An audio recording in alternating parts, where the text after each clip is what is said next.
Hello, അസ്സലാമലൈക്കും. എന്തൊക്കെ എല്ലാവരും വിശേഷം? സുഖമല്ലേ? അൽഹംദുലില്ലാ, ഞങ്ങൾക്ക് കുഴപ്പമില്ലാണ്ട് പോകുന്നുണ്ട് കേട്ടോ.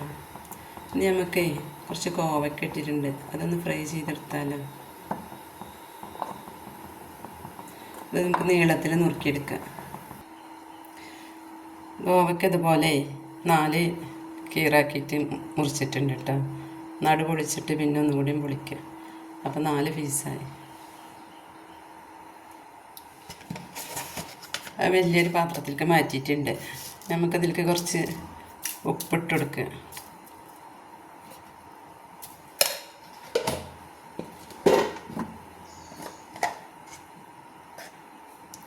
കുറച്ച് മഞ്ഞൾപ്പൊടി ഇട്ടാ,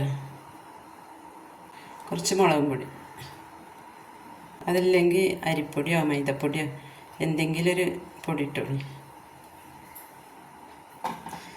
നല്ല തിരുമ്പണം. ഇനി ഇതൊരു 10 മിനിറ്റ് ഒരു ചെറിയ വെയിലത്ത് വെക്കുക, വെയിലുണ്ടെങ്കിൽ.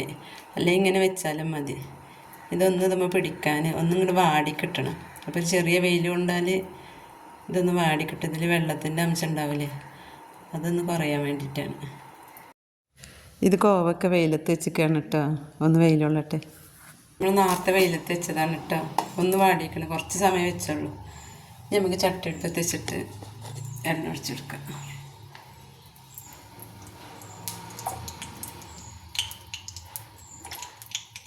കുറച്ച് കറിവേപ്പില ഇട്ടെടുക്കുക.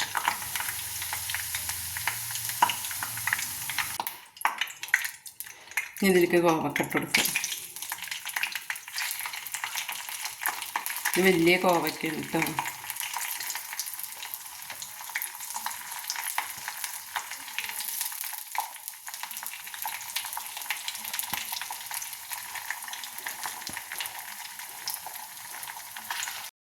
നമ്മളെ കോവക്ക പൊരിച്ചത് ഇവിടെ ശരിയാക്കണം കേട്ടോ. എൻ്റെ ചാനൽ ആദ്യമായിട്ട് കാണുന്നവരുണ്ടെങ്കിൽ ഒന്ന് സബ്സ്ക്രൈബ് ചെയ്യുക, ലൈക്ക് ചെയ്യുക, ഷെയർ ചെയ്യുക, കമൻറ്റ് ചെയ്യുക.